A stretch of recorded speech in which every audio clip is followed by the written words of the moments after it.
अस्सलाम वालेकुम। Welcome to my channel Urdu voice centre. कहानी शुरू होने से पहले अगर आप मेरे चैनल पर नए हैं तो उर्दू वॉइस सेंटर को सब्सक्राइब करके बेल नोटिफिकेशन को ऑन कर दें ताकि आपको मिलती रहें तमाम चैनल अपडेट्स। कहानी पसंद आने पर वीडियो को लाइक शेयर ज़रूर कीजिएगा। आज की मेरी ये वीडियो हमारे माशरे में बीती जाने वाली सच्ची कहानी है। मैं अपने ख़ानदान में हुस्न का शाहकार थी। यूँ समझ लें कि गुलाबी रंग, गोल चेहरे और सुनहरी बालों वाली परी थी जिसको सब परी रूह कहा करते थे। माँ ने नाज परवर नाम रखा और बहुत नाज से ही परवरिश की। वो दुआ करती थी कि मेरी नाज परवर की ज़िंदगी नाज से कटे और वो दुनिया जहाँ की खुशियाँ समेटे। माँ की दुआएं कबूल होती हैं मगर खुदा जाने कौन सी कोताही मुझसे सरजद हुई कि मेरी माँ की दुआ कबूल ना हो सकी। जब मैंने MSc पास किया तो खुदा जाने वो सहर नामी शख्स कहाँ से आ टपका। उसने मुझे देखते ही पसंद कर लिया। उस जादूगर ने 2-4 मुलाकातों में मेरी माँ को शीशे में उतार लिया। माँ भी इसके ठाट बाट पर लट्टू हो गई। सहर की नई नई नौकरी लगी थी। यूं छठ मंगनी और पट ब्याह कर दिया। मैं सोच सकी और ना कुछ बोल सकी। हालांकि चचा का बेटा शान मुझको चाहता था और हमारी शादी के दरमियान कोई रुकावट भी ना थी, इसलिए वो मुहतात था। कभी इजहार मोहब्बत न किया। यूँ कोई भी इसके अंदाज़े उल्फत को ना समझ सका, वरना ख़ानदान वाले कहते थे कि अगर ये रिश्ता हो गया तो चाँद सूरज की जोड़ी होगी। मगर किस्मत जहाँ लिखी थी वहाँ से रिश्ता आ गया और पढ़ाई मुकम्मल होते ही मेरी मंगनी हो गई। चच्ची को खबर हुई तो वो दौड़ी आई। वालदा से बहुत मिन्नत समाजत की कि वो ये क्या कर रही हैं। मुझे तल्लत को अपने शान के लिए लेना है, अब भी वक्त है। गैरों को अपनों पर तरजीह मत दो। शान को बहुत धचका लगा है, लेकिन हमारी अम्मा का एक ही जवाब था कि शरीफों की एक ही ज़ुबान होती है और मैंने ज़ुबान दे दी है, अब रिश्ते से नहीं फिरूँगी। खैर, मंगनी के 2 माह बाद ही मेरी शादी हो गई। शोहर को मजाजी खुदा समझा, ये माँ की नसीहत थी, लिहाजा साहिल को ही सब कुछ समझकर इसके घर में कदम रखा। मगर वो बला का शातिर था। उस वक़्त तो जान ना पाई क्योंकि वो मुझे मोहब्बत से ब्याह कर लाया था और उन दिनों उसने मेरे आगे दुनिया की हर खुशी डाल दी थी। मैं खुद को खुशकिस्मत तरीन औरत समझने लगी कि अल्लाह ने बड़ा करम किया था। बेटे बेटियाँ, खूबसूरत औलादी और सबसे बढ़कर चाहने वाला शोहर जो कहता था कि दुनिया में तुमसे ज़्यादा कोई प्यारा नहीं है। मैं वालिदैन की इकलौती बेटी थी। वालिद फौत हो गए तो माँ ने अपनी ज़िंदगी में ही जायदाद मेरे नाम कर दी। खबर ना थी कि खामद की नज़रें दर हकीकत मेरी जायदाद पर हैं। वो जायदाद बेचकर अपनी ज़िंदगी सुधारना चाहता था, इसलिए मुझसे बेतहाशा प्यार जताता था। इस कदर के मैं धोखे में आ गई और सुध-बुध खो बैठी। फिर जैसे साहिर ने कहा मैंने वैसे ही किया और अपनी सारी जायदाद उसके नाम लिख दी। साहिर ने इस जायदाद को बेचने में ज़रा भी देर ना लगाई। फिर वो रकम अपने कारोबार में लगाकर खूब बिजनेस चमकाया और चंद बरसों में वारे न्यारे हो गए। जब दौलत ज़्यादा आ जाए तो फिर मर्द का बदल जाना गालिब है। साहिर को भी बदलने में देर ना लगी। रुपए पैसे की फरवानी ने अयाश तबीयत को खुली छूट दे दी। मैं यही समझती रही कि ये दुनिया में सिर्फ मुझे चाहता है और किसी औरत के लिए ये चीज़ बहुत अहम होती है। मैंने उसकी खातर दुनिया का हर रिश्ता तोड़ दिया क्योंकि वो फूट डालो हुक्मरानी करो का कायल था। लिहाजा उसने महके वालों की नज़रों में मुझे बुरा बनाया। नतीजा ये हुआ कि वो मुझे छोड़ गए। मेरी गलती ये थी कि आप इसका हर कहना मानती थी, चाहे सही हो या गलत, अपनी अकल से काम ना लेती थी। यूँ मोहब्बत के नाम पर मेरे अपनों को मुझसे दूर करता गया और मैं समझती रही कि दुनिया में इसके सिवा मेरा कोई नहीं है, क्योंकि उसका दिन रात एक ही राग था कि तुम्हारा मेरे सिवा कोई नहीं है। मगर सारी जायदाद देखकर भी मैं इसका दिल जीत ना सकी कि इसका दिल खुद इसका अपना ना था। इधर मैं बच्चों को पढ़ाने बैठती, उधर ये घर से गायब। शादी के पहले 10 बरस तो बच्चों की पैदाइश, घर की मसरूफियत और शोहर की मोहब्बत के नशे में गुजर गए। जब ज़रा फुर्सत मिली और मैंने इसकी तरफ देखना शुरू किया, तब मुझे एहसास होने लगा कि मेरे साथ कुछ गड़बड़ हो रही है। लगता था कोई मुझे धोखा दे रहा है। यूं ही साहिर की सरगर्मियों का खोज लगाना शुरू किया तो नए नए हैरत अंगेज़ इनकशाफात होने लगे। मगर ان کی ڈائری میں لکھا کوئی نمبر گھمایا تو ادھر سے نسوانی آوازیں استقبال کیا۔ میں نے کہا کہ ساحر کی گرل فرینڈ ہوں، ان کی ڈائری سے نمبر نوٹ کیا ہے۔ جواب ملا گرل فرینڈ تو میں بھی ہوں، لیکن آپ کی طرح نمبر نوٹ نہیں کرتی۔ کچھ نے سارا حال احوال کہہ دیا۔ جب ساحر کو احوال دہرایا تو وہ حیران رہ گیا۔ اب ڈائری مجھ سے چھپائی جانے لگی۔ جوں جوں مجھے اس کے دیر سے گھر آنے کا سبب معلوم ہونے لگا، نئے نئے عقدے کھلنے لگے۔ بھلا کون عورت برداشت کر سکتی ہے کہ اس کے شوہر کے غیر عورتوں کے ساتھ تعلقات ہوں، وہ کسی اور کا ہو جائے؟ میرے لیے یہ سوچنا ہی سہانے روح تھا، مگر یہ ایک کھلی حقیقت تھی جسے آنکھیں چرا نہیں سکتی تھی۔ اب میری عجیب کیفیت تھی، چاروں طرف اپنی شکست معلوم ہونے لگی۔ یہ میری توہین، میری خوبصورتی کی توہین، میری وفا کی توہین تھی۔ کس کس زخم کا ذکر کروں؟ میں نے اس شخص کو مجازی خدا سمجھا، دیوتا کی مانند چاہا تھا، پیار کیا تھا۔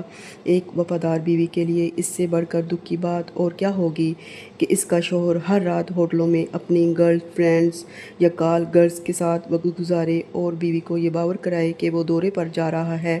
جب اس کی بے وفائی کے ثبوت ملے تو میں پاگل ہو گئی، رات رات بھر روتی اور تڑپتی، مگر اسے بال برابر احساس نہ ہوتا، بلکہ وہ مجھے پاگل کہہ کر میری محبت کا مذاق اڑاتا۔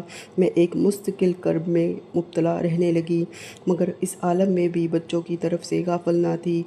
ان کا پہلے کی طرح خیال رکھتی، گھر کا دھیان رکھتی۔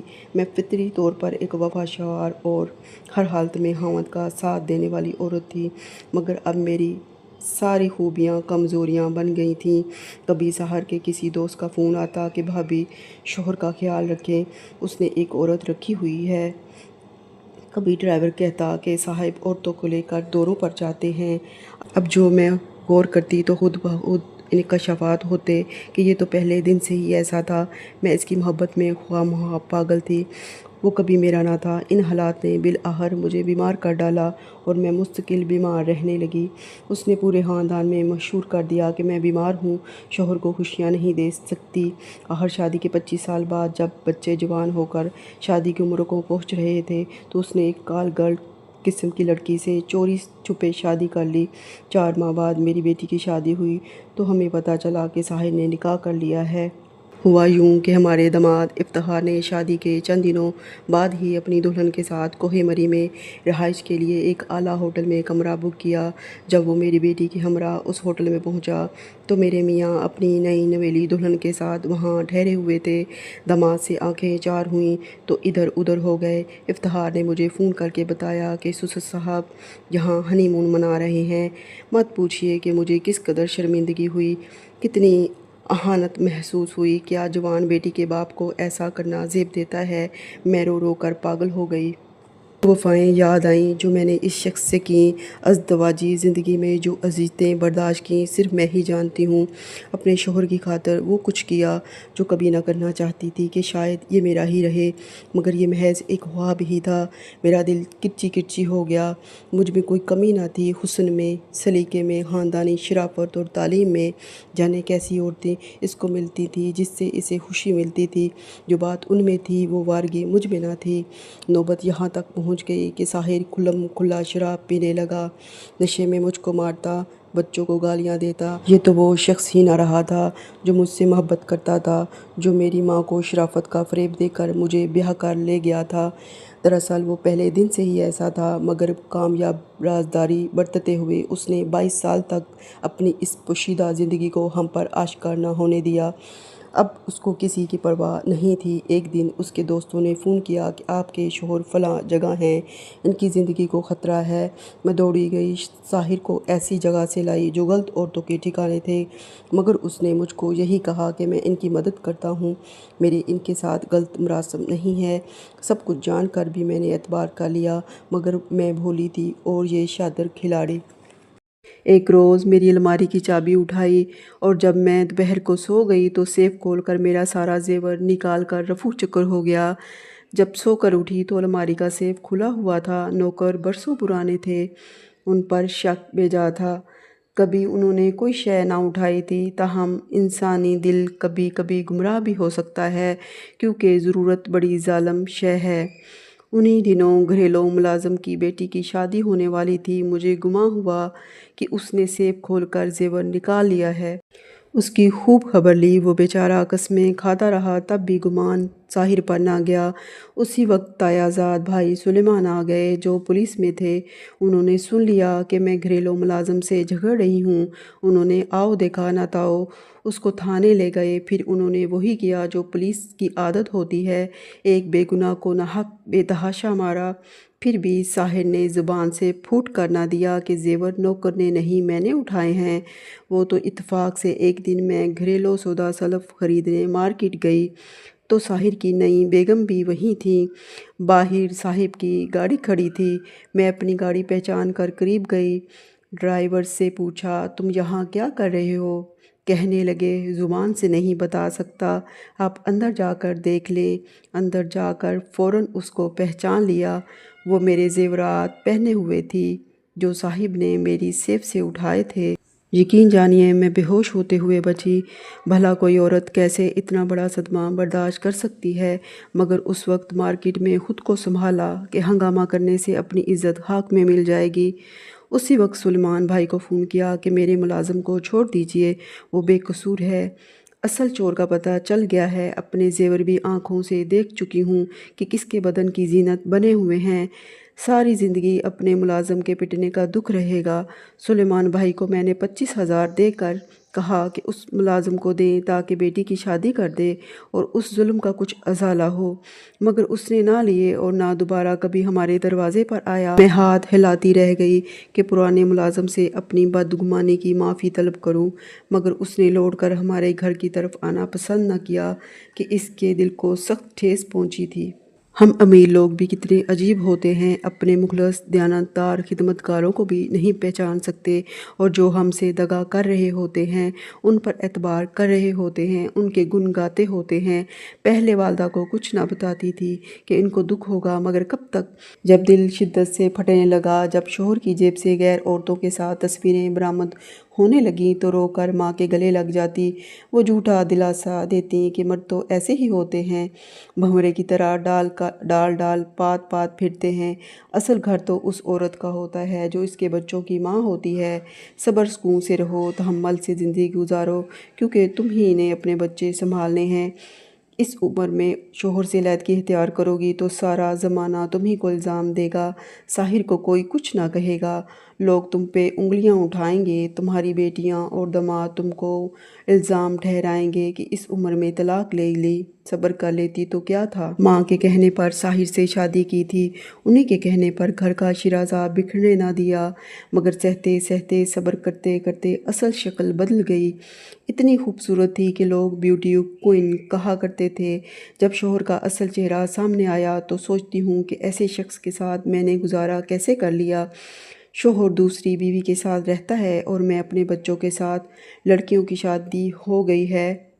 आज मैं तहम्मुल से काम ना लेती तो मेरी बच्चियों के रिश्ते कभी अच्छे घरों में ना होते और ना मेरा घर होता, बल्कि घर का तो शिराजा ही बिखर जाता।